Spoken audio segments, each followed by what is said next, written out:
Hey guys, welcome back to Wilder Hope Adventures, and today we're going to be talking about what it's like or what my tips are for a solo woman car camping, not on a campsite.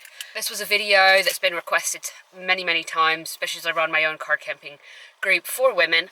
So I just wanted to touch base on some of the suggestions that I have about keeping yourself safe and not making it obvious that you're car camping solo when you're out in the wilderness. So let's get started. So my top tips, safety tips, are obviously lock your doors at night. It's good to crack the windows, but that's one of the nice things about having these Hiko wind deflectors is that you can crack them and nobody's ever going to know. They're not going to be able to see that. But the biggest thing is just lock your doors. It seems like an obvious tip, but what some people run into is that they have interior sensors, and most vehicles have a way of disengaging these. So for example, for my car, if I double press the remote button, the interior sensors will disengage. There is also a button on the pillar behind me that I can press that will also disengage those sensors. A lot of the times if you just lock from the door, it will disengage those sensors, or there's a button up here somewhere that would disengage those sensors. Seem like I'm saying disengaging sensors a lot there, but that is one of the biggest things. My second tip is to not be obvious. I know a lot of people make their own window covers, and sometimes they're silver, and that's great if you're at a campsite, but the most important thing is to not be obvious. Black out those windows. Use black fabric on the other side of your reflectix if you're using your own. Something I love, and I've mentioned them before, are these sunshades from carshades.com. They kind of give this limo tent look along with my regular tent, so nobody can see in here anyway, unless I've got a light on. But I do make sure that, if I am in a place where I'm feeling like a bit iffy about something, then I will make sure that I don't have lights on in here. But I've never stayed anywhere that I just felt really uncomfortable. Been at a few places where I have been flashed. Headlight flash, which means a dogging spot.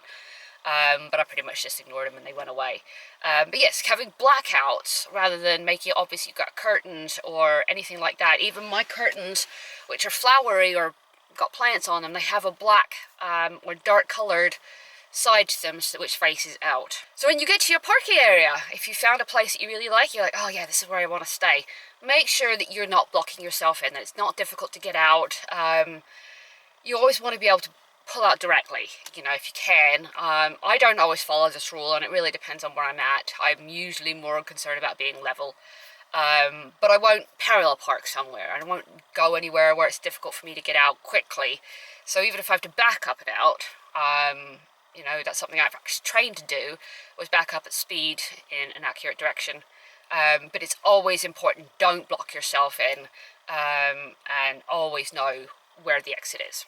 Something goes along with pointing yourself and being able to get out of there quickly. Don't leave anything outside your car. Don't leave a dog bowl, don't leave shoes, don't leave a towel, don't leave any cooking stuff.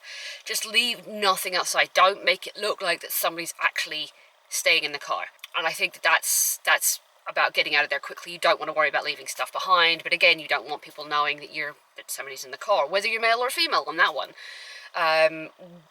The joy of car camping is it's stealthy. We don't want people to know what we're doing because we don't want to get moved on. So don't leave anything outside. Don't have stickers that tell people that you're camping, that you're a solo female or anything like that. Don't put any of that stuff on the outside. Obviously on my car I do have my Wilder Hope Adventures stickers on the side, so if people do see me, they are going to know that it's me and that I am car camping. So along the lines of leaving nothing outside for a quick escape, and also pointing yourself in the direction of leaving quickly, is always have your keys handy. Know exactly where they're at so you can grab them in the middle of the night if you need to.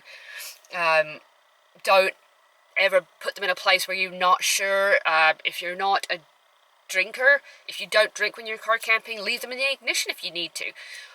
Or leave them on the dash, or for me, I have this little shelf behind me and that's where I leave my keys, and they're always there. I can always know when to grab them. And following on from that, make sure that your window covers, especially for these two in the front, are quick remove.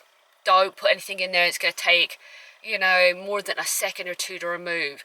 I have magnetic curtains in the front, and I generally don't put anything in the front windshield. But if I do, I've actually got a curtain that goes up behind here, so that even if I jump into the front seat, I've automatically got a straight view out of the car out front of my windshield. So following along from that, don't block this seat. Don't put anything in this seat, or don't put anything in the seat that you can't move super quickly. I used to, when I had my Fiesta, Kai used to sleep in the front seat right here. But, you know, if I had to leave, I didn't have any curtains on at that time. If I'd had to leave, I could have shoved her really quickly and gone. You know, that was the way it was, and that worked. But now, obviously, I try to keep this seat as clear as possible. It doesn't always happen, especially if I'm backpacking. You know, my pack has to go somewhere. Now I've got a roof box for that kind of stuff. I can actually leave that stuff up top and leave this seat free. Alright, another tip is, and I think this is a really good one, especially for women, is to not cook at camp. Don't make it obvious that you're camping and that you're alone. Sometimes I will cook for lunch and then I'll have a cold dinner. Or, I mean, I don't mind cooking at camp. I'm a lot more confident about car camping solos than some women are. And what makes people nervous is people obviously knowing that you're there. So the key about cooking lunch and then having a cold dinner at camp, or cooking somewhere else and then driving to your sleep spot. That's a really good way of staying under the radar, people not realizing that you're camping. You know, pulling in last thing at night, rather than sitting there for hours on end and people knowing that you're staying there type thing. Don't get chairs out. Again, this is something I do, but if you want people to not think that you're staying there or that you're by yourself, don't get chairs out. Don't be sitting out where people can see you by yourself. Obviously, dogs can be a bit of a deterrent to people. You know, if people realize that you've got dogs, they're less likely to mess with you. But, you know, it's not a guarantee. People do have, you know, people knocking on the vans. I've had somebody knock on mine and I yelled at them to F off and stuff like that. But, yeah, I never felt threatened by it. So I think it's important to just make sure that nobody knows you're there by yourself. But one tip I will give you for, especially for women on this one, is to maybe grab a couple of high-vis jackets, or, you know, vests that look like work vests, workman's vests. Have a dog bowl sitting obviously in the windshield, you know, even if you don't have a dog. That could be a deterrent, especially if it's a big dog bowl. Pair of men's boots. I know space is often at a premium in places like cars, but if something makes you feel a bit nervous, put a pair of big men's boots on the front seat, in the, you know, on the passenger seat or at the passenger footwell. You know, something like that where it makes somebody think that there's a big man around, and maybe they'll think twice at that point. Couple more tips. Let people know where you are. More than anything, I usually text my mom or my sister and say, this is where I'm parked up for the night. Even when I'm camping, even when I'm on vacation, I do stay in touch with my family. And we'll often text them and just say, this is where I'm parked up. Don't always, you know, again, I have a lot more confidence in my camping and being by myself than some people do. But it's a good tip to have, predominantly because, you know, if something happens, you know, it's also another reason why it's good to have service in your campsite, camp spot, camping, wild park up, whatever you want to call it. It's great to have service. Not only does it keep you entertained, you can watch Netflix, but also because if you need to call emergency services, if somebody comes around that you feel is sketchy and won't leave, and you can call 999. Those kind of things. I think it's very important when you're first starting out to feel comfortable with where you're at and have those backups in place. Now, once you build the confidence and once you understand the risks and things like that, just like anything, you start risk assessing and you can push those boundaries a little bit more. So I think my last tip, and this is a safety tip. This is take it or leave it as you want. I don't do this. Obviously, it's not illegal to carry, you know, firearms or knives or anything like that to protect you, and I would never recommend it, especially in the UK. It's illegal. I did used to carry in the States, but that was my choice. But we also had a lot of wildlife out there. However, the one thing I will recommend if you really want to feel safe is maybe carry a can of wasp spray. That's something you would not necessarily find offensive in a car, or some kind of spray that could be used as a defense. Cleaning spray. Cleaning spray is also another good deterrent. You know, it's I wouldn't buy it as a defensive thing, but having it in the vehicle for cleaning, as it were, but being able to use it as a defensive mechanism if you needed to.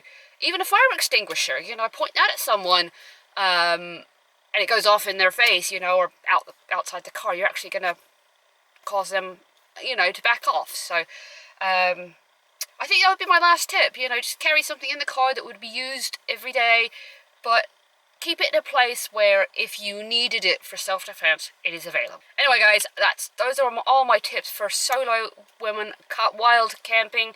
I hope some of them were useful to you. I don't know. Most of them apply to men as well, but I think it does really cater to women who are more vulnerable when they're out alone. Now, to be fair, you are more likely to be attacked in a city than you are when you're out wild camping in your car, but it is worth knowing and being aware of these things, and trust your instincts. Trust that feeling in your gut. If something doesn't feel right, leave or change it, or, you know, if somebody makes you feel uncomfortable, there's no reason to stay in an area just because you want to be stubborn, just because you don't want somebody to make you feel that way.